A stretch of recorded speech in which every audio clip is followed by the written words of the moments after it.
সর্বপ্রথম এক বোতল পানি কিনে রাহাতের দিকে বাড়িয়ে দিলেন। বোতলের মুখ খুলে পানি পান করে নিতেই রাহাতকে নিয়ে জনমানবহীন একটি জায়গায় বসলেন। কাঁধে হাত রেখে বোঝালেন, এত সহজে হেরে গেলে চলবে না। কত মানুষ একটু বেঁচে থাকার আশায় লড়াই করে যাচ্ছে। হাসপাতালে গেলেই দেখবে সে সকল মানুষের আহাজারি, যারা পৃথিবীকে আঁকড়ে ধরতে চাইছে অথচ হাতে কিঞ্চিত সময় পাচ্ছে না। আর তুমি পরিপূর্ণ একটা জীবন পেয়েও মৃত্যুর কথা ভাবছো? জীবনে প্রতিকূলতা আসবেই। মনে হিম্মত রেখে সে সকল প্রতিকূলতা বাধা অতিক্রম করতে হবে। জীবন মানেই সংগ্রাম। সেই সংগ্রাম এক একজনের কাছে এক একভাবে ধরা দিচ্ছে। আশেপাশে দৃষ্টি দিলেই দেখতে পাবে এমন অনেক মানুষ আছে যারা তোমার চেয়েও কঠিন পরিস্থিতি পার করছে। তাহলে তুমি কেন ধৈর্যহারা হচ্ছ? বাবার দিকে তাকিয়ে মৃদু হাসল রাহাত। অভিযোগ করা কণ্ঠে বলল, হাসপাতালে উর্মিকে নিয়ে যখন দিশেহারা আমি, সেই সময়টাতে যদি এমনভাবে পাশে এসে দাঁড়াতে, আমি হয়তো সাহস পেতাম। এমন পরিস্থিতি আমার জীবনে আসতো না। কোনো সন্তান মায়ের মৃত্যুর কারণ হতে চায়? কে চাই সারা জীবন মায়ের মৃত্যুর দায়ভার বয়ে বেড়াতে? আনোয়ার হোসেন রাগ ক্রমশ দীর্ঘ হলো। কঠিন সিদ্ধান্ত নিলেন তিনি। যেভাবে সবার জীবন নষ্ট করেছে ঠিক সেইভাবেই নাসিমা বেগমকে দূরে সরাবেন। নিজে থেকে, সন্তানদের কাছে থেকে, এমনকি এই সংসার থেকেও। আজই শাশুড়ির সাথে কথা বলে জানিয়ে দেবেন তার মেয়েকে এসে নিয়ে যায় যেন। ওনার সংসারে আর নাসিমা বেগমের প্রয়োজন নেই। শামীম বাড়ি ফিরল সন্ধ্যার পূর্ব মুহূর্তে। বাড়ির পরিবেশ এতটা শান্ত দেখে কপালে সূক্ষ্ম ভাঁজ পড়ল। উষার পুড়ে যাওয়ার পায়ের অবস্থা পরখ করতে করতে বাড়ির কিছু হয়েছিল কি না জানতে চাইল শামীম। ভনিতা ছাড়াই উষা সব কিছু স্পষ্ট বলে দিল। চিন্তিত দেখালো শামীমকে। বুঝে উঠতে পারল না কোনটা সঠিক আর কোনটা ভুল। রাহাতের দিক থেকে ভাবতে গেলে তার প্রতি করুণা হয়। সে পরিস্থিতির শিকার। সব কিছুর মূলে প্রবেশ করলে একমাত্র দোষী মাকেই মনে হয়। একজনের কারণে এতটা ধ্বংসের সৃষ্টি। মাঝে দাঁড়িয়ে রাহাত না পারছে উর্মির কাছে ফিরতে, আর না পারছে লিলিকে মেনে নিতে। আকস্মিক বৃদ্ধ মায়ের আগমনে আশ্চর্য হলেন নাসিমা বেগম। লাঠিতে ভর দিয়ে এখনও দিব্যি চলাফেরা করতে পারেন। বড় ভাই মাকে নামিয়ে দিয়ে চলে গেলেন। মাকে ধরে এগিয়ে নিয়ে গেলেই তিনি নাসিমা বেগমের হাত ছাড়িয়ে দিয়ে সরিয়ে দিলেন। আনোয়ার হোসেন কাট গলায় বলে দিলেন, যাওয়ার সময় আপনার মেয়েকে নিয়ে যাবেন আম্মা। আমার সংসারে আর এই মহিলার কারণে অশান্তি চাই না। বিনা মেঘে বজ্রপাত হলো যেন। বিস্ফীরিত নয়ন জোড়ায় মিনিটেই ভীতি নামল। এই বয়সে এসে সংসার ছাড়া হবেন? এর চেয়ে লজ্জা আর অপমান কিসে হতে পারে? আজ আকাশও যেন নাসিমা বেগমকে উপহাস করলেন। বিদ্যুপের হাসি হেসে যেন বলছে, ভাঙনের কষ্ট তুমিও এবার উপলব্ধি করো। শুধু যে নাসিমা বেগমই আশ্চর্য হচ্ছেন তা নয়, বরং উপস্থিত সকলেই আনোয়ার হোসেনের কথায় স্তম্ভিত হয়ে গেলেন। উষা খারাপ লাগতে গিয়েও লাগছে না। মনে হচ্ছে সৃষ্টিকর্তা সঠিক শাস্তিটাই দিচ্ছেন। ওর মতন দয়ামায়াহীন পাথর হৃদয়ে হতে উর্মি নিশ্চয়ই কোনোদিন পারবে না। প্রজ্বলিত সুখের বাতি ধপ করে নিভে গেল। জীবন নামের আকাশের ঘন হয়ে এলো অন্ধকার। নীরদ ঠোঁটের ফাঁক গলিয়ে অস্পষ্ট কাপা স্বর।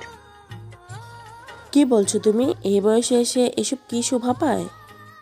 প্রত্যু উত্তরে কোনোরূপ কুণ্ঠাবোধ না করি চোখে মুখে ধীর ও অবজ্ঞার ছাপ ফেলে আনোয়ার হোসেন নিরেট গলায় বললেন, প্রাপ্যটুকু গ্রহণ করা উচিত তোমার। পাপ যখন বয়স মানেনি, তবে শাস্তি কেন বয়স মানবে?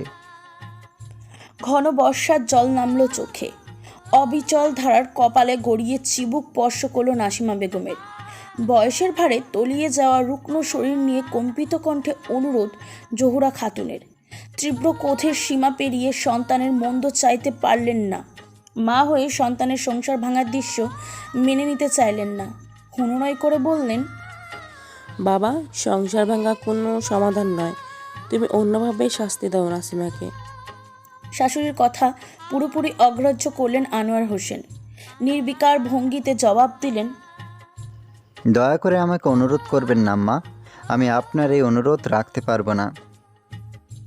রাহাত স্তব্ধ বনে গেল। বাবা এমন একটা সিদ্ধান্ত কিভাবে নিতে পারল? এতটা অবিচার সহ্য করার পরও মায়ের এত বড় সর্বনাশ মেনে নিতে পারছে না সে।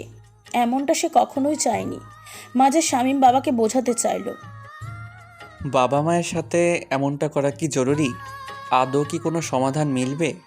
বরং আরও একটা মানুষ ছিন্ন ভিন্ন হয়ে যাবে। তুমি চুপ থাকো শামীম, মায়ের হয়ে সাফাই গাইতে এসো না। তোমাদের কারোর টালবাহানা আমাকে নিজের সিদ্ধান্ত থেকে হটাতে পারবে না। ক্ষণকালের নীরবতা অবসান ঘটিয়ে মুখ খুলল রাহাত।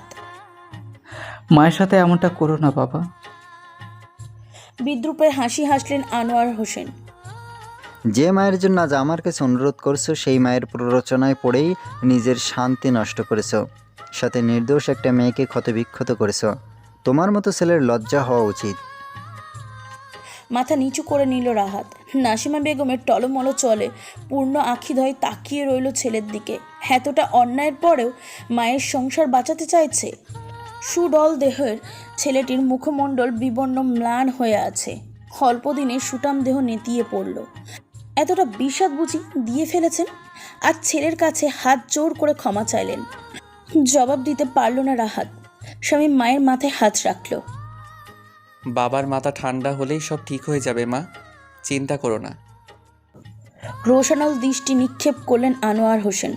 বজ্রকণ্ঠে হুঙ্কার ছাড়লেন। কিছু ঠিক হবে না। এই মহিলা আজ বাড়ি না ছাড়লে আমি বাড়ি ছাড়বো, এতটুকু নিশ্চিত থাকো। রিয়া অনবরত কেঁদে চলেছে। বারবার বাবার কাছে হাত জোর করেও লাভ হচ্ছে না। আনোয়ার হোসেন শেষাক্ত উক্তিতে কেউ আর কিছুই বলার সাহস পেল না।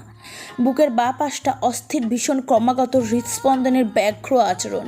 এক ফালি দুঃখ, এক বুক হাহাকার নিয়ে বিদায় ঘণ্টা বাজল। টকটকে লাল চোখজোড়া কিছু বলতে গিয়েও থেমে গেল। সময়ের সাথে নিষ্ঠুর মানুষটির সাথে নিষ্ঠুর কাণ্ড ঘটল। চূর্ণ বিচূর্ণ হলো সমস্ত অহংকার। শেষ হলো সৌন্দর্যের দর্প। দাম্ভিকতা এক নিমিষে উড়াল দিল হাওয়ায় ভেসে। একটু একটু উপলব্ধি হলো সংসার ভাঙনের কষ্ট। এ তো সংসার ভাঙা নয়, সারা জীবনের মায়া, ভালোবাসা, বিশ্বাস, ভরসা সব কিছুর ধ্বংসস্তূপের পরিণত হওয়া। উর্মির গোপন ব্যথা আজ জেঁকে ধরল তাকে। অসহায় চোখজোড়া একবার নজর বুলিয়ে নিল ভালোবাসায় গড়া মানুষগুলোর মুখপানে। নজর বুলিয়ে নিল যত্নে গড়া বাড়ির প্রতিটি কোনায় কোনায়। ভিতর থেকে কেবল দীর্ঘশ্বাস ভেসে এলো নাসিমা বেগমের। দিশেহারা রিয়া শেষমেশ বড় আপাকে ফোন করে জানালো। বাবাকে আটকানোর ব্যর্থ চেষ্টা করে দেখতে চাইল। মমতা মায়ের করুণ পরিণত দেখে আটকে উঠল শান্তি। দ্রুত বাবার ফোনে ডায়াল করলো। বড় মেয়ের ফোন দেখেও তুললেন না আনোয়ার হোসেন। সবার উদ্দেশ্যে তিনি এক নিমিষে ধরে ফেললেন। কিছুতেই টলবেন না তিনি, পিছু হটবেন না, নিজ সিদ্ধান্তে অটল রইলেন। গোপন চিৎকার বুক চেপে বাড়ির চৌকাঠের বাইরে পা রাখলেন। বুক কেঁপে উঠল নাসিমা বেগমের। পিছনে ফেলে এসেছেন এক জীবনের সমস্ত আয়োজন, ভালোবাসা, গভীর মায়ার। জীবনের প্রতি বিতৃষ্ণা আত্মহুতি দিতে চাইলেন। সন্তানদের অসহায় মুখ, ছোট্ট মেয়েটার হৃদয় বিদারক কান্না সহ্য করতে পারলেন না তিনি। গাড়ি সিটে গভীর নিদ্রায় শায়িত হলেন। জ্ঞানহীন শরীরটা নেতিয়ে পড়ল সিটের বাইরে। হাতকে উঠলেন জোহরা খাতুন। সামনে থাকা ড্রাইভারের উদ্দেশ্যে বললেন, গাড়ি থামাও, তাড়াতাড়ি পানির ব্যবস্থা করো। নিঃশুক্তিহীন একটি রজনী বিশাল সমুদ্রের ন্যায় বিস্তৃত। সময় যেন গড়াতে চায় না। নরম হৃদয়ের কাঠিন্য বিস্তার যেন দিনকে দিন বেড়েই চলেছে। রাহাতের মুখের দিকে তাকালে ইচ্ছে করে তার কাছে ফিরে যেতে, উন্মুক্ত বক্ষে নিজেকে উজাড় করে দিয়ে হাউমাউ করে কাঁদতে। কিন্তু পরক্ষণেই মনটা কঠিন পাথরের আড়ালে লুকিয়ে পড়ে। মনে পড়ে যায় প্রতিটা মুহূর্ত তার কিভাবে কেটেছে। তার চেয়ে বড় বিষাদ অন্য কাউকে কত সহজে জীবনে ঠাঁই দিয়ে দিল। একের পর এক যখন অন্যায় করে গেল, তখন তার কথা বিন্দু পরিমাণ মনে পড়েনি। যখন এগুলো মনে পড়ে, তখনই রন্ধে রন্ধে ছড়িয়ে পড়ে নিষ্ঠুরতা, কঠিন বিষ। তবে আজ কেন মানুষটির এত আক্ষেপ অনুনয়? নিজেকে আত্মসম্মানহীন করতেও দ্বিধাবোধ করছে না। মনে হচ্ছে তাকে ফিরে পেতে সবচেয়ে নিচু স্তরে নামতে পারবে মানুষটি। কবে কাটবে অন্ধকার, আধার ডিঙিয়ে আলো ফুটবে, নতুন প্রহরে মিলবে প্রশান্তি। দু চোখ জুড়ে ঘুমের নেশা, তবুও যেন আজ ঘুমেরা ধরা দিতে চাইছে না। একটি ঘটনা বাড়ির প্রতিটি মানুষের মনে মস্তিষ্ক কঠিন প্রভাব ফেলেছে। কপালে ডান হাত ঠেকিয়ে ভাবনায় মুশকুল শামীম। পরম শান্তিতে তারই বুকে স্থান দখল করে আছে উষা। মনের আনাচে কানাচে ফুর্তি, তবে ভাবখানা এমন যে এইরূপ ঘটনা তার মনে আনন্দটুকু গায়েব। প্রতিশোধ এমন একটি জিনিস যা ভালো মানুষের ভেতরেও হিংস্র তাকে জাগিয়ে তোলে। শামীমকে অনেকক্ষণ যাবৎ ছটপট করতে দেখে উষা জিজ্ঞাসা করলো, ঘুমাচ্ছেন না কেন? শামীমের নিস্তেজ কণ্ঠ। ঘুম আসছে না। আমি মাথায় হাত বুলিয়ে দিচ্ছি, ঘুমানোর চেষ্টা করুন। যা হওয়ার তা তো হবেই। আমরা কিছুই দমিয়ে রাখতে পারবো না, সেই ক্ষমতা আমাদের নেই। উষার নরম হাতের চিকন আঙুলগুলো বিচরণ করলো শামীমের চুলের ভাঁজে। মুদে রাখা নেত্রপল্লব দুশ্চিন্তায় অল্প অল্প নড়ে উঠছে। তপ্ত শ্বাস ঠেলে বেরিয়ে এলো জীবনের প্রতি অভিযোগ। আমাদের পরিবারটাই কেন এলোমেলো হতে হলো? হাত থেমে গেল উষার। মলিন হেসে বলল, শুধু কি আপনার পরিবারটাই এলোমেলো হলো? আর কারোর পরিবার চোখে পড়লো না? প্রতিনিয়ত আমার পরিবার কতটা কষ্ট লাঞ্ছনা সহ্য করেছে সেটা দেখলেন না? প্রতিবেশীরা বারবার সমবেদনা দিতে এসে খুঁচিয়ে রক্তাক্ত করতো আমার বোনকে। সমাজে একটি ডিভোর্সি মেয়ের স্থান কোথায়, তাদের কেমন চোখে দেখা হয় সেটা হয়তো আপনি উপলব্ধি করতে পারেননি। আপনার পরিবার কেন এলোমেলো হলো বলে অভিযোগ জানাতে পারলেন, অথচ কার জন্য এলোমেলো হলো সেটা জেনেও এমন জানতে চাইলেন না। অদৃশ্য অভিমানের দেয়াল তুলে স্বামীর বাহুবন্ধী ছেড়ে বালিশে মাথা ঠেকালো উষা। পাশ ফিরে চোখ বন্ধ রেখেই বলল, ঘুমানোর চেষ্টা করুন, কাল অফিস আছে আপনার।